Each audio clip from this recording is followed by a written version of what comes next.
Halo, kultivator junior, selamat datang di dunia novel.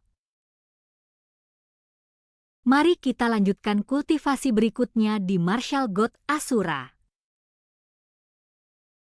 Bab 6471, terkait dengan Istana Suci Tujuh Alam. Chu Feng tidak pergi jauh. Di atas kota, ia memasuki ruang formasi yang telah ia siapkan, dan dua orang dari sekte penjara terjebak di sini.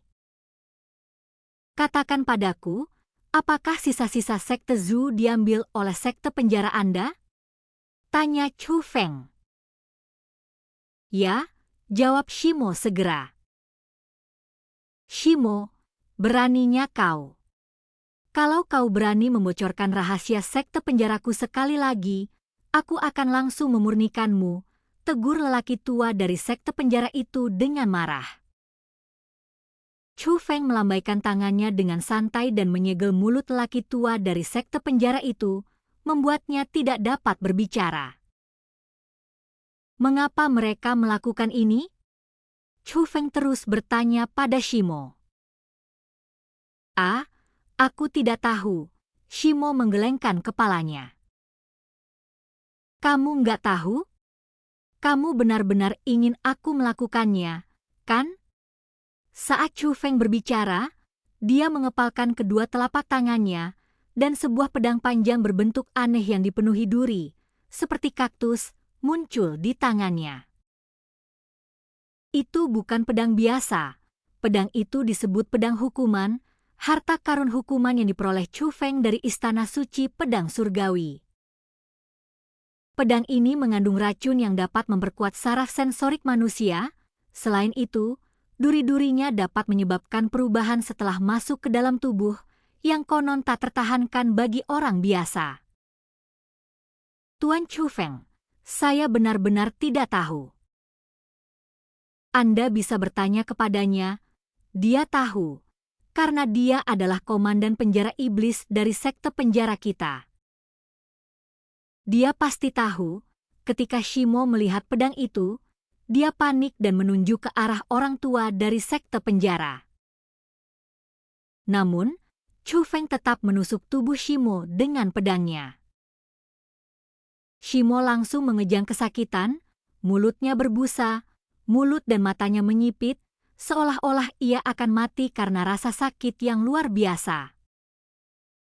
Melihat ini, Chu Feng buru-buru menghunus pedang hukuman. Aku benar-benar tidak tahu. Aku benar-benar tidak tahu. Shimo berbicara lagi, tidak hanya terdengar sangat lemah, tetapi juga merasa sangat sedih. Ia menatap pedang hukuman di tangan Chu Feng dengan tatapan takut Chu Feng akan menusuknya lagi. Melihat Shimo benar-benar tidak tahu apa-apa, Chu Feng melambaikan lengan bajunya, dan sarana yang menyegel laki tua dari sekte penjara itu pun lenyap. Namun setelah dapat berbicara lagi, lelaki tua dari sekte penjara itu tersenyum menghina.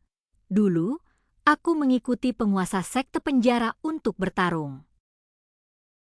Aku adalah anggota sekte penjara semasa hidup dan hantu sekte penjara semasa mati. Kau ingin tahu rahasia sekte penjara dariku? Sebelum lelaki tua dari sekte penjara itu bisa menyelesaikan kata-katanya, pedang hukuman menusuk tubuhnya. Orang tua dari sekte penjara itu segera menutup mulutnya, tetapi segera membukanya lagi dan mengeluarkan teriakan yang sangat melengking. Itu Istana Suci Tujuh Alam, itu Istana Suci Tujuh Alam, cepat tarik keluar, tarik benda sialan ini keluar. Dia meratap dan berteriak keras, tidak mampu menahan siksaan pedang hukuman Chu Feng. Istana Suci Tujuh Alam? Chu Feng merasa sedikit terkejut saat mendengar nama yang familiar ini. Sekte penjara dan Istana Suci Tujuh Alam benar-benar terhubung? Jadi setelah Chu Feng menghunus pedang hukuman, dia bertanya, katakan padaku, apa yang terjadi? Setelah lelaki tua dari sekte penjara menjelaskan situasinya, Chu Feng akhirnya mengetahui alasannya. Ternyata Istana Suci Tujuh Alam ingin bekerja sama dengan sekte penjara, namun dia tidak mengetahui isi kerjasama secara spesifik. Di mana sisa-sisa sekte Alam Zu sekarang? Tanya Chu Feng. Aku tahu itu, aku bisa menunjukkan jalan untukmu. Orang tua dari sekte penjara itu gemetar ketakutan saat berbicara, kehilangan ketangguhannya yang sebelumnya. Chu Feng mengangguk sedikit, lalu menatap Shimo. Kalau begitu kamu tidak berguna. Tanpa menunggu Shimo berbicara, Chu Feng mengayunkan pedangnya dan membunuh Shimo. Asalnya disimpan di ruang roh dunia untuk Egi, dan hartanya langsung disimpan oleh Chu Feng di tas Qian Kun miliknya. Adegan ini membuat laki tua dari sekte penjara itu ketakutan sehingga ia segera berkata, "Tuan Chu Feng, tolong jangan bunuh aku dan aku sudah menceritakan semua yang ingin kau ketahui." "Siapa namamu?" tanya Chu Feng. "Namaku Liu Kuangwang," kata lelaki tua dari sekte penjara. "Kamu berguna untuk saat ini." Setelah Chu Feng selesai berbicara, dia meninggalkan tempat itu. Orang tua dari sekte penjara masih terjebak dalam formasi ruang angkasa, dan formasi ruang angkasa itu ada di dalam tubuh Chu Feng. Pada saat ini, Chu Feng mencubit formula ajaib, dan saat kekuatan penghalang menyatu dengan tubuhnya, Chu Feng berubah wujud menjadi lelaki tua dari sekte penjara. "Sekarang, tunjukkan jalan untukku," kata Chu Feng. Dia dapat berkomunikasi langsung dengan para tetua sekte penjara. Di bawah bimbingan tetua sekte penjara, Chu Feng juga menuju ke lokasi reruntuhan sekte Alam Zu. Di area terlarang jauh di dalam Istana Suci Tujuh Alam, sebuah formasi megah yang menutupi langit dan matahari telah terbangun. Berdiri di tengah formasi itu adalah penguasa Istana Suci Tujuh Alam, Jie Tianran, dan tak satu pun orang yang duduk bersila di sekitar formasi itu merupakan orang-orang yang berkarakter sederhana. Dia adalah wakil dari para tetua tingkat suci yang mempunyai kekuatan tempur teratas di Istana Suci Tujuh Alam. Seluruh 36 tetua tingkat orang suci hadir, di samping para tetua tingkat suci, ada pula guru dari garis keturunan keluarga Ling di Istana Suci Tujuh Alam, yakni penguasa keluarga Ling. Namun selain mereka, masih ada 6 orang lagi yang dikenal semua orang.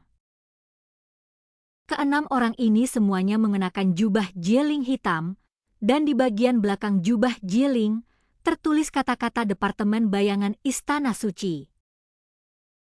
Selain itu ada nama-nama mereka. Mereka adalah bayangan abadi, bayangan Buddha, bayangan iblis, bayangan penggarap, bayangan iblis, dan bayangan binatang. Departemen Bayangan Istana Suci juga merupakan bagian dari Istana Suci Tujuh Alam dan sangat kuat. Semua anggotanya adalah elit Istana Suci Tujuh Alam, tetapi mereka hanya mematuhi Yu Jie Tianran. 7 orang bernama Ying ini adalah 7 pemimpin Departemen Bayangan Istana Suci.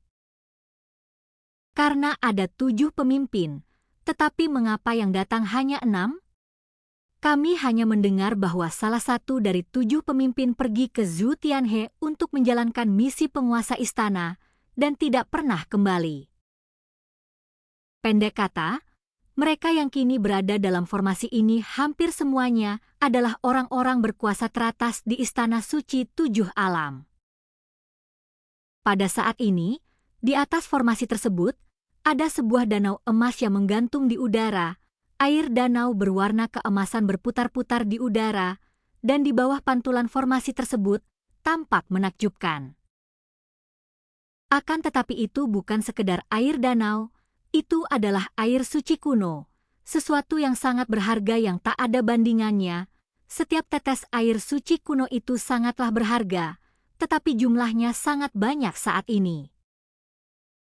Namun, air suci kuno ini berbeda dari air-air suci sebelumnya. Air-air suci ini mendidih dan telah dikondensasikan secara khusus. Kondensasi formasi disertai dengan perubahan teknik Jie Tianran. Air suci kuno berubah menjadi serangan emas. Mereka menyerang semua orang dalam formasi kecuali Jie Tianran. Saat air suci kuno jatuh, semua orang dalam formasi itu menunjukkan rasa sakit di wajah mereka. Dengan kekuatan seperti itu, rasa sakit tidak dapat dihindari, tapi dengan bantuan kekuatan formasi Istana Suci 7 Alamku, kita pasti akan berhasil. Bertahanlah. Jie Tianran berkata dengan nada serius. Mendengar hal itu, para pemimpin bayangan tidak berani ragu lagi dan semuanya mengerahkan mantra sihirnya untuk menangkal derasnya kekuatan itu. Untungnya, keadaan ini tidak berlangsung lama, dan air suci kuno yang agung itu diserap seluruhnya oleh para pemimpin tersebut. Guru, berapa tingkat kultivasi saya? Pada saat ini, entah itu pemimpin keluarga Ling, para tetua tingkat suci, atau 6 pemimpin divisi bayangan Istana Suci, semuanya dipenuhi dengan kegembiraan. Mereka menyadari bahwa budidaya mereka telah membuat kemajuan luar biasa. Mereka semua kini telah memasuki jajaran spiritualis roh dunia naga langit tingkat 5. Sebelumnya, sulit bagi mereka untuk menyentuh ambang batas spiritualis alam naga langit, karena alam naga langit tampaknya merupakan alam yang tidak dapat mereka capai dalam kehidupan ini. Jie Tianranlah yang membantu mereka menerobos kemacetan dan melangkah ke naga langit, dan sekarang mereka benar-benar telah melangkah ke naga langit tingkat 5. Meskipun Jie Tianran menghabiskan harta yang tak terhitung jumlahnya untuk membantu mereka meningkatkan kultivasi mereka, bahkan air suci kuno yang berharga hampir semuanya digunakan pada mereka. Tetapi mereka masih merasa itu terlalu mengejutkan, lagi pula, sejauh pengetahuan mereka, tingkat kultivasi Jie Tianran juga setara dengan naga langit tingkat 5.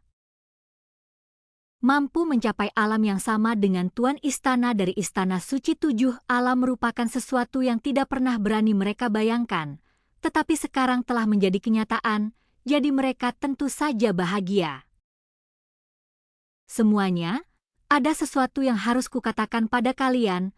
Meskipun formasi ini menghabiskan banyak harta tak ternilai, tingkat kultivasimu saat ini tidak diperoleh melalui latihanmu sendiri, jadi wajar saja jika ada harga yang harus dibayar, kata Jie Tianran. Dan kultivasi kita berakhir. Sampai jumpa di cerita berikutnya di dunia novel.